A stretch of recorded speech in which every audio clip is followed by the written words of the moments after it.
ക്ലാസ്സിലെ സോഷ്യൽ സയൻസിലെ 5ാമത്തെ യൂണിറ്റായ the earth myth and reality, ഭൂമി കഥയും കാര്യവും എന്ന പാഠമാണല്ലോ നമ്മളിപ്പോൾ പഠിച്ചുകൊണ്ടിരിക്കുന്നത്.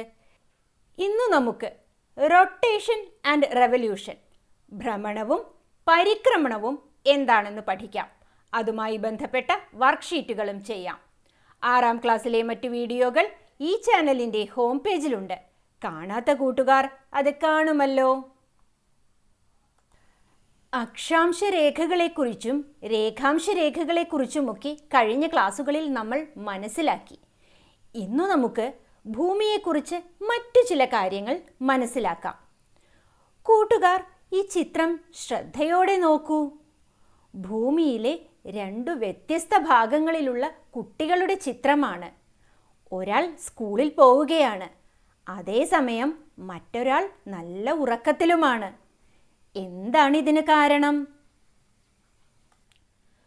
ഭൂമിയിലെ ഏതാണ്ട് വിപരീത വശങ്ങളിലെ 2 സ്ഥലങ്ങളിൽ താമസിക്കുന്ന കുട്ടികളാണ് അലീനയും അമ്മുവും. അലീന അമേരിക്കൻ ഐക്യനാടുകളിലെ കാലിഫോർണിയയിലും അമ്മു കേരളത്തിലും. ഗ്ലോബ് പരിശോധിച്ചാൽ ഈ സ്ഥലങ്ങൾ വിപരീത ദിശയിലാണെന്ന് മനസ്സിലാകും. അമ്മു രാവിലെ സ്കൂളിലേക്ക് പോകുമ്പോൾ അലീന രാത്രിയിൽ ഉറങ്ങുകയാണ്. അലീന രാവിലെ സ്കൂളിലേക്ക് പോകുമ്പോഴോ അമ്മുവിൻ്റെ നാട്ടിൽ രാത്രിയായിരിക്കും. ഭൂമിയിൽ ഒരു ഭാഗത്ത് പകൽ അനുഭവപ്പെടുമ്പോൾ നേരെ മറുഭാഗത്ത് രാത്രിയായിരിക്കും. പകലും രാത്രിയും ഭൂമിയിൽ മാറി മാറി അനുഭവപ്പെടുന്നു. എന്തുകൊണ്ടാണ് ഇങ്ങനെ സംഭവിക്കുന്നതെന്ന് നമുക്ക് കണ്ടെത്താം. Aleena and Ammu are 2 children living at places located on almost opposite faces of the earth. Alina lives in California in the USA and Ammu lives in Kerala. From the globe, you can understand that these places are located on opposite faces of the earth. While Ammu goes to school in the morning, Alina is sleeping at night. While Alina goes to school in the morning, it will be night at Ammu's place. When it is day on one face of the earth, the opposite face experiences night. Thus, day and night are experienced one after other. ഇത് കൃത്യമായി മനസ്സിലാക്കാനായി നമുക്കൊരു ചെറിയ പരീക്ഷണം ചെയ്തു നോക്കാം. ചിത്രത്തിൽ കാണുന്നത് പോലെ ഒരു ഗ്ലോബ് ഏതെങ്കിലും ഒരു പ്രകാശ സ്രോതസ്സിന് അഭിമുഖമായി വരത്തക്കവണ്ണം പിടിച്ചു നോക്കൂ. ഒരു ഭാഗം പ്രകാശിതമാകുമ്പോൾ മറുഭാഗം ഇരുട്ടിലായിരിക്കും. ശരിയല്ലേ? ഇനി ഗ്ലോബ് കറക്കി നോക്കൂ. പ്രകാശിതമായിരുന്ന ഭാഗം ഇരുട്ടിലേക്ക് പോകുന്നതും ഇരുട്ടിലായിരുന്ന ഭാഗം പ്രകാശിതമാകുന്നതും കാണുന്നില്ലേ? As shown in the picture, place a globe against any source of light. Now, one face will be illuminated and the other will be in the dark. Turn the globe. You can see that the illuminated face turns dark and the dark face turns illuminated. കൂട്ടുകാർ ഈ ചിത്രം ശ്രദ്ധിക്കൂ. സൂര്യപ്രകാശം എത്തുന്ന ഭാഗത്ത് പകലും മറുവശത്ത് രാത്രിയും കാണുന്നില്ലേ? ഇങ്ങനെയാണ് ഭൂമിയിലും രാത്രിയും പകലും ഉണ്ടാവുന്നത്. ഭൂമിയുടെ പ്രകാശ സ്രോതസ് സൂര്യനാണെന്ന് കൂട്ടുകാർക്ക് എല്ലാവർക്കും അറിയാം, അല്ലേ? ഭൂമിക്ക് ഗോളാകൃതിയാണെന്നും ഭൂമി അതിൻ്റെ അച്ചുതണ്ടിൽ സ്വയം കറങ്ങുന്നുവെന്നും നിങ്ങൾ പഠിച്ചുവല്ലോ. ഭൂമി സ്വയം കറങ്ങുന്നതിനെ ഭ്രമണം എന്ന് പറയുന്നു. ഭ്രമണം മൂലം സൂര്യന് അഭിമുഖമായി വരുന്ന ഭാഗം പ്രകാശിതമാകുന്നതിനാൽ പകൽ അനുഭവപ്പെടുന്നു. എന്നാൽ മറുഭാഗത്ത് സൂര്യപ്രകാശം എത്താത്തതിനാൽ രാത്രിയായിരിക്കും. ഭൂമിയിൽ പകലും രാത്രിയും മാറി മാറി അനുഭവപ്പെടുന്നത് ഭ്രമണം മൂലമാണ്. ഭൂമിക്ക് ഒരു ഭ്രമണം പൂർത്തിയാക്കാൻ 24 മണിക്കൂർ സമയം വേണം. ഇതിനെ ഒരു ദിവസമായി കണക്കാക്കുന്നു. It is in the same manner that day and night occurs on the earth. Don't you know the source of light for the earth is the sun? You have already learned that the shape of the earth is spherical and that it spins on its own axis. The spinning of the earth on its own axis is called rotation. The part of the earth facing the sun due to rotation gets illuminated and experiences day. As the opposite face does not get sunlight, night is experienced there. Day and night is experienced one after the other due to the rotation of the earth. The earth takes 24 hours to complete one rotation. It is considered as a day. കൂട്ടുകാർ, ഈ ചിത്രങ്ങൾ നോക്കൂ. മുകളിൽ തന്നിട്ടുള്ള ചിത്രങ്ങളിൽ ഭൂമിയിൽ പകൽ അനുഭവപ്പെടുന്ന ഭാഗം മഞ്ഞ ക്രയോൺ ഉപയോഗിച്ചും രാത്രി അനുഭവപ്പെടുന്ന ഭാഗം കറുത്ത ക്രയോൺ ഉപയോഗിച്ചും നിറം നൽകൂ. നിറം നൽകിയ ഈ ചിത്രങ്ങൾ ശ്രദ്ധിക്കൂ. സൂര്യപ്രകാശം ലഭിക്കുന്ന ഭാഗം മഞ്ഞ നിറത്തിലുള്ള ക്രയോൺ ഉപയോഗിച്ച് അടയാളപ്പെടുത്തിയിരിക്കുന്നു. സൂര്യപ്രകാശം ലഭിക്കാത്ത ഭാഗം, അതായത് രാത്രി അനുഭവപ്പെടുന്ന ഭാഗം കറുത്ത ക്രയോൺ ഉപയോഗിച്ചും അടയാളപ്പെടുത്തിയിരിക്കുന്നു. കൂട്ടുകാരും ഇതുപോലെ വർക്ക്ഷീറ്റ് പൂർത്തിയാക്കുമല്ലോ. അപ്പോൾ എന്താണ് ഉദയവും അസ്തമയവും? ഭൂമിയുടെ ഭ്രമണം മൂലമാണ് സൂര്യൻ്റെ സ്ഥാനം മാറുന്നതായി നമുക്ക് ദൃശ്യമാകുന്നത്. വാഹനത്തിൽ യാത്ര ചെയ്യുമ്പോൾ മരങ്ങളും കെട്ടിടങ്ങളുമൊക്കെ എതിർദിശയിലേക്ക് സഞ്ചരിക്കുന്നതായി നമുക്ക് തോന്നാറില്ലേ? യഥാർത്ഥത്തിൽ അവ ചലിക്കുന്നുണ്ടോ? ഇല്ല, അല്ലേ? ഇതുപോലെയാണ് ഭൂമിയിൽ നിന്ന് വളരെ അകലെയായി സ്ഥിതി ചെയ്യുന്ന സൂര്യൻ കിഴക്ക് ഉദിക്കുകയും പടിഞ്ഞാറ് അസ്തമിക്കുകയും ചെയ്യുന്നതായി നമുക്ക് ദൃശ്യമാകുന്നത്. Sunrise and sunset. The change in the position of the sun is experienced due to the rotation of the earth.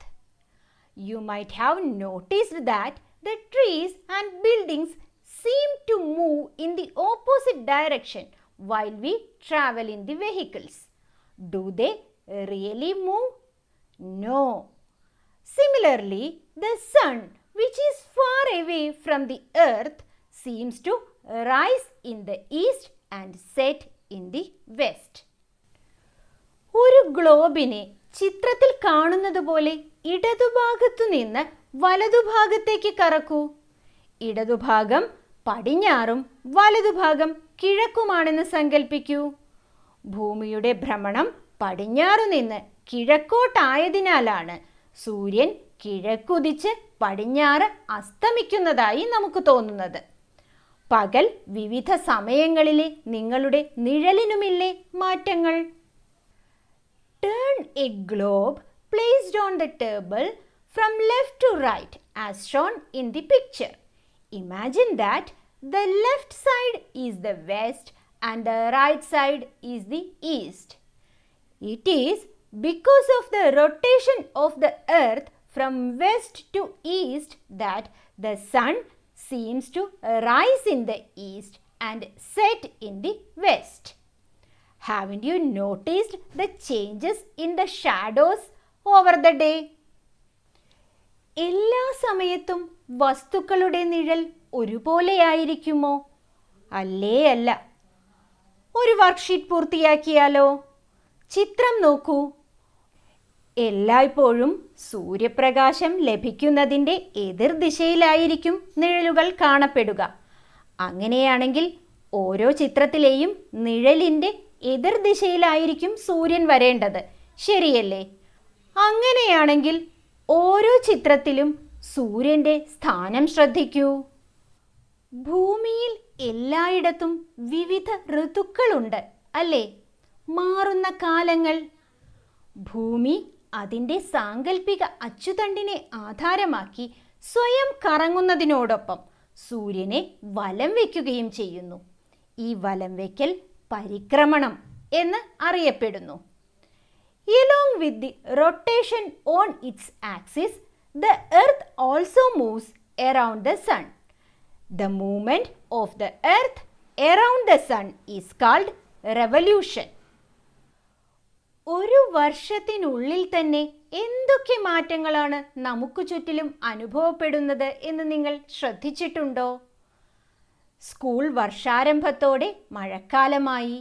ഇടയ്ക്കിടെ പെയ്യുന്ന മഴ 5-6 മാസം നീണ്ടു നിൽക്കുന്നു. പിന്നെ മെല്ലെ തണുപ്പേറി വരുന്നു. അത് കഴിയുമ്പോൾ ചൂട്. മരങ്ങളിൽ ചിലത് ഇല പൊഴിക്കുന്നു, പുഷ്പിക്കുന്നു, കായ്ക്കുന്നു, അങ്ങനെ പലതും.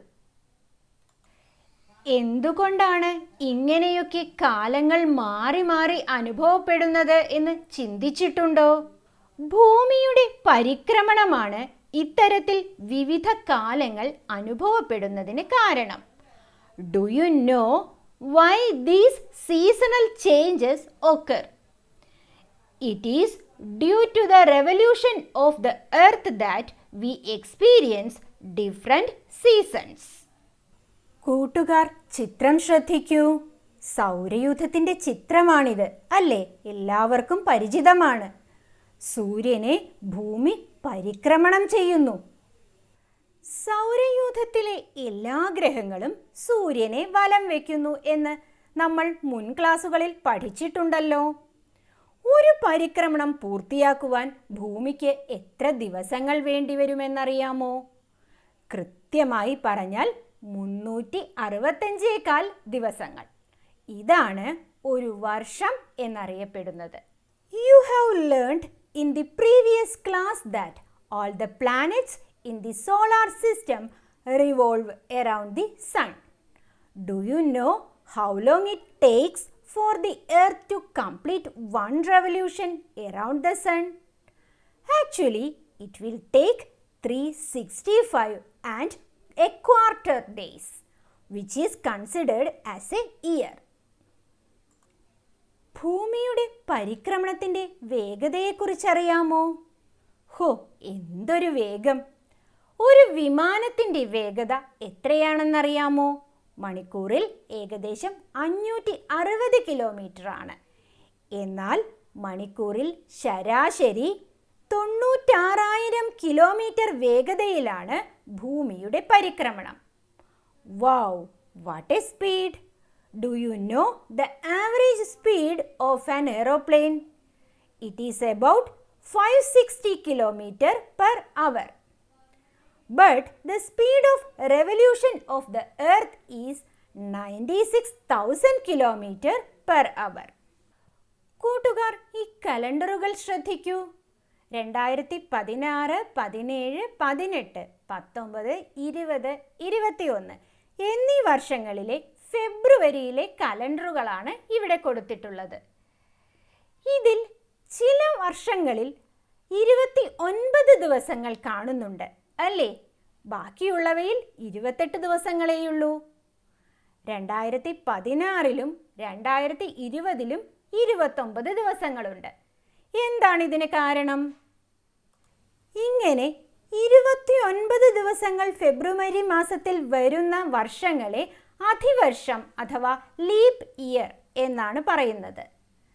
ഒരു പരിക്രമണം പൂർത്തിയാക്കാൻ ഭൂമിക്ക് 365 ദിവസം വേണ്ടിവരും. എന്നാൽ ഒരു വർഷത്തിന് 365 ദിവസങ്ങളാണുള്ളത്. ബാക്കിയുള്ള 1/4 ദിവസം 4 വർഷങ്ങൾ കൂടുമ്പോൾ ഒരു പൂർണ്ണ ദിവസമായി പരിഗണിക്കുന്നു. അങ്ങനെ ഓരോ 4ാമത്തെ വർഷത്തിലും 366 ദിവസങ്ങൾ ഉണ്ടാകും. ഇതാണ് അധിവർഷം. leap year. To complete one revolution, the earth takes 365 and a quarter days. But a year normally has 365 days. The remaining quarter part of a day will be considered as a full day once in every 4 years. Thus, every fourth year has 366 days and is called a leap year. ഇനി നമുക്ക് ചില പ്രവർത്തനങ്ങൾ ചെയ്തു നോക്കാം. ഭൂമിയിൽ നിങ്ങൾ ഇഷ്ടപ്പെടുന്ന കാര്യങ്ങൾ എന്തൊക്കെയാണ്? വ്യത്യസ്ത ഋതുക്കൾ, സമുദ്രങ്ങളും ജലാശയങ്ങളും, വനങ്ങൾ, പർവ്വതങ്ങൾ. കൂട്ടുകാർക്ക് ഇഷ്ടപ്പെടുന്ന കാര്യങ്ങൾ എഴുതാം കേട്ടോ.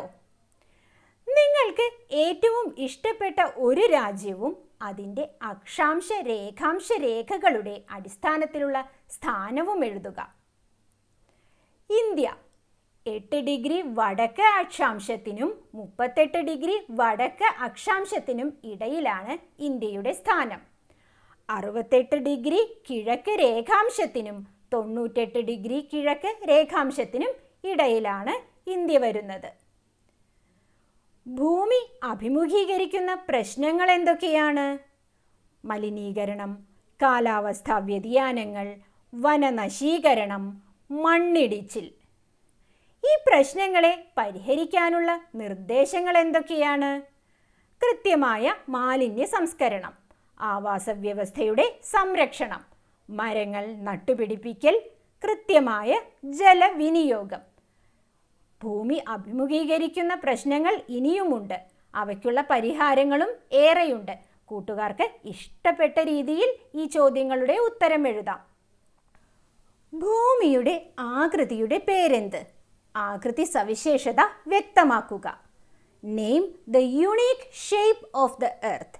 Explain the characteristic features of this shape. എല്ലാവർക്കും അറിയാം അല്ലേ? ധ്രുവങ്ങൾ അല്പം പരന്നതും മധ്യഭാഗം ചെറുതായി വീർത്തതുമായ ഗോളാകൃതിയെ ജിയോയിഡ് എന്ന് വിളിക്കുന്നു.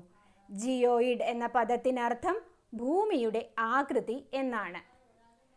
The spherical shape of the earth, which is slightly flattened at the poles and bulged at the equator, is known as geoid. The word geoid means earth-shaped. ഭ്രമണവും പരിക്രമണവും ഭൂമിയിൽ വ്യത്യസ്ത ഫലങ്ങൾ ഉണ്ടാക്കുന്നു. ഫലങ്ങൾ വിശദമാക്കുക. Rotation and revolution cause varied effects. Explain the effects. ഭൂമി സ്വന്തം സാങ്കല്പിക അച്ചുതണ്ടിൽ സ്വയം കറങ്ങുന്നതിനെ ഭ്രമണം എന്ന് പറയുന്നു. ഭ്രമണത്തിൻ്റെ ഫലമായി രാത്രിയും പകലും മാറി മാറി അനുഭവപ്പെടുന്നു. ഒരു ഭ്രമണം പൂർത്തിയാക്കാൻ ഭൂമിക്ക് 24 മണിക്കൂർ അല്ലെങ്കിൽ ഒരു ദിവസം ആവശ്യമാണ്. രാത്രിയും പകലും സൂര്യന് അഭിമുഖമായി വരുന്ന ഭാഗം പ്രകാശിതമാകുന്നതിനാൽ പകൽ അനുഭവപ്പെടുന്നു. എന്നാൽ മറുഭാഗത്ത് സൂര്യപ്രകാശം എത്താത്തതിനാൽ രാത്രിയായിരിക്കും. ഭൂമിയിൽ രാത്രിയും പകലും മാറി മാറി വരുന്നത് ഭ്രമണം മൂലമാണ്. Day and night. The part of the earth facing the sun due to rotation gets illuminated and experiences day. As the opposite face does not get sunlight, night is experienced there. Day and night experienced one after the other due to the rotation of the earth. ഭൂമിയുടെ ഭ്രമണം പടിഞ്ഞാറു നിന്നും കിഴക്കോട്ടായതിനാൽ സൂര്യൻ കിഴക്കുതിച്ച് പടിഞ്ഞാറ് അസ്തമിക്കുന്നതായി തോന്നുന്നു. The sun seems to be rise in the east and set in the west. It is because of the rotation of the earth from west to east. ഭൂമി അതിൻ്റെ സാങ്കല്പിക അച്ചുതണ്ടിൽ സ്വയം കറങ്ങുന്നതിനോടൊപ്പം സൂര്യനെ വലം വയ്ക്കുകയും ചെയ്യുന്നു. ഈ വലം വയ്ക്കൽ പരിക്രമണം എന്ന് അറിയപ്പെടുന്നു. ഒരു പരിക്രമണം പൂർത്തിയാക്കാൻ 365 ദിവസം അല്ലെങ്കിൽ ഒരു വർഷം വേണം. Along with the rotation on its axis, the earth also moves around the sun. The movement of the earth around the sun is called revolution. The earth takes 365 days or a year to complete one revolution. പരിക്രമണത്തിൻ്റെ ഫലമായി ഭൂമിയിൽ വ്യത്യസ്ത കാലങ്ങൾ അനുഭവപ്പെടുന്നു. വസന്തകാലം, മഞ്ഞുകാലം, വേനൽക്കാലം, മഴക്കാലം. Seasonal changes occur due to the revolution of the earth. Spring, winter, summer, autumn. 1 degree കോണീയ അകലത്തിന് ഒരു രേഖാംശരേഖ എന്ന ക്രമത്തിൽ വരച്ചാൽ ഭൂമിയിൽ എത്ര രേഖാംശരേഖകൾ ഉണ്ടാകുമെന്ന് കണക്കാക്കുക. If 1 longitude is drawn for every 1 degree of angular distance, how many longitude will be there on earth? 360. 360. Rotation and revolution. ഭ്രമണവും പരിക്രമണവും എന്താണെന്ന് കൃത്യമായി മനസ്സിലായില്ലേ? മറ്റൊരു വീഡിയോയുമായി നമുക്ക് വീണ്ടും കാണാം.